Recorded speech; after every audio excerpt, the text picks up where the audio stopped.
Assalamu alaikum. My name is Shanza Khan. I am the CEO and head counselor of Ion Ivy. Thank you so much today for joining me, and where we're going to talk about whether or not you should study overseas. This course is particularly going to look at the advantages and disadvantages for students who want to go for their bachelor's program. So a lot of the information here may pertain also to master's and PhD students, but some does not. So I just want to clarify that at the beginning, that this is geared towards those students who are completing their A-levels, completing their inter, completing their DP program, and are thinking whether they should apply overseas or not for their bachelor's program. So the first consideration for any Pakistani student, unless you are landed or an industrialist, आपके माँ बाप आपको कहेंगे कि जी हमारी most critical factor है कि financial consideration क्या है, आपको कितनी स्कॉलरशिप मिल रही है, क्या आप अपने लिविंग अकोमोडेशन और आपके दूसरे एक्सपेंसेस कवर कर सकते हैं या नहीं. दिस इज अ की factor which will determine whether you can even think about applying abroad, and entwined with this is, will you be getting the right scholarships, whether it is a need-based scholarship, whether there is a merit scholarship. So that does need to be accounted for and factored in when you are making this decision. Another very important consideration for most families is that when you're looking at a program abroad, how does it compare against your current national options within Pakistan? If a university is ranked 250, most students go, oof, itni buri ranking hai. So we're going to go into that aspect in depth as well, and look into what actually constitute a good ranking versus a bad ranking for your program, and how that should factor in, especially given your options within Pakistan. आपको क्या सामने नजदीक रखना चाहिए when you're making that choice. So first of all, we're going to start off with what are the main country differences, what are different countries looking for, how the process kind of works, and how that will come into your calculus of whether you're applying overseas or not. We will start off with the UK, where it is very much aligned with what you have been doing in the OA-level system, that most of the emphasis is on academics. I would say the UK approximately looks 80% at your academics, as in your grades, and then 20% in extracurriculars. The US, in contrast, academics is just one component, just the first component that counts when you are considering an education in the US. They will also be looking at your profile, your extracurriculars, your personality, your spike, and referencing to another course, spike is kind of what sets you apart when you're applying to the US. So academics is just the bare minimum of what you need to get into that door. And then roughly speaking, अगर हम Asia और Europe की तरफ देखें, so they tend to follow a model which is closer to that of the UK. Academics are once again extremely important, especially if you're looking towards Asia, where sometimes getting admission into, say, universities in Singapore are often harder than getting into the Ivy Leagues in the US. Your grades really matter a lot. A key differentiator, they will also, for the most part, particularly Asian universities, be looking at your SAT. So the SAT is not required in the UK, but it is required for most other parts of the world in addition to the US. So what are the key elements of the UK application? If you are a student who's really good in academics, आपके पास बहुत ज़्यादा A stars और A's हैं, and you were so devoted to your academics that you did not pay attention to your extracurriculars, UK may be a place you wish to look at.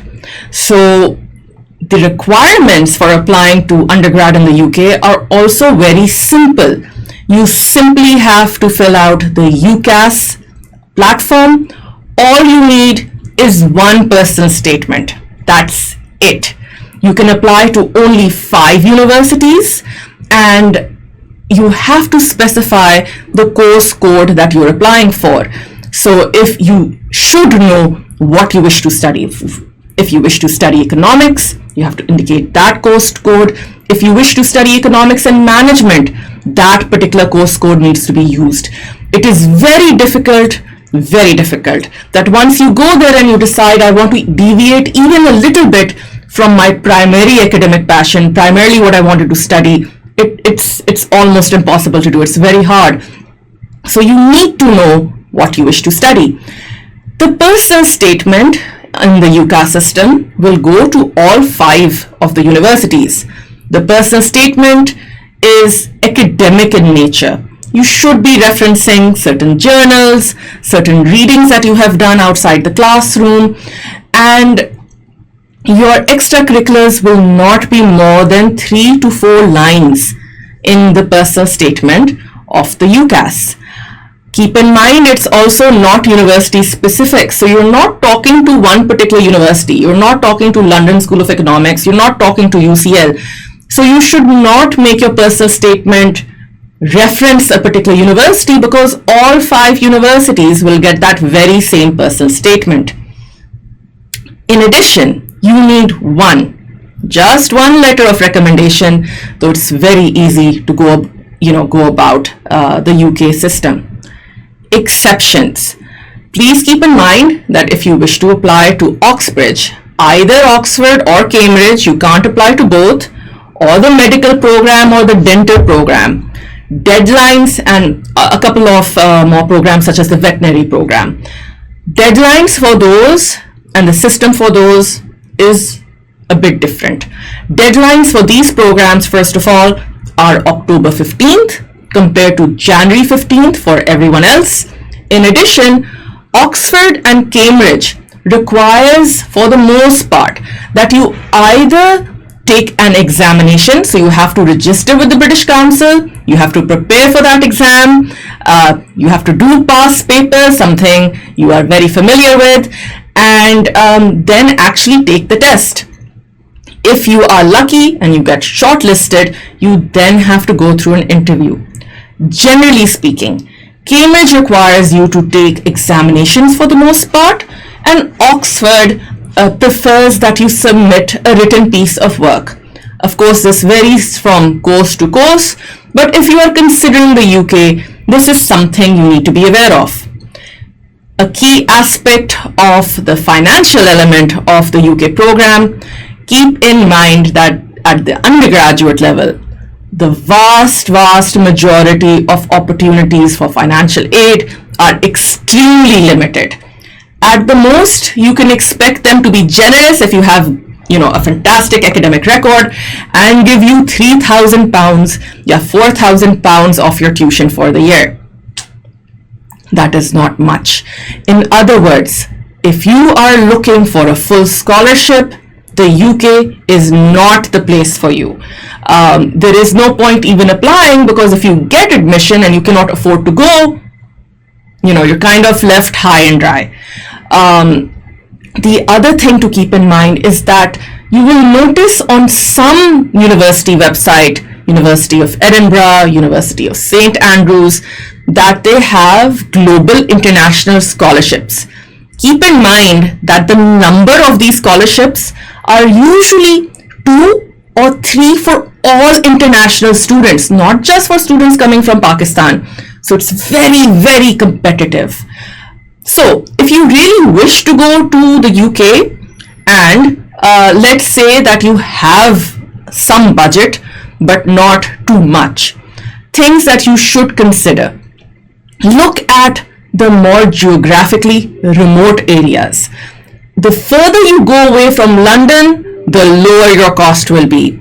You may also want to consider Scotland and Ireland. Their tuition costs are substantially cheaper than what you will find in other parts. In addition, I would like to also iterate that, if you're thinking, well, I haven't heard of good universities in Scotland, Universities such as Edinburgh and St. Andrews have been the place where the royals have studied, so they have an extremely high standard of learning, and it's also the place where Meghan met William. So, you never know who you're going to meet.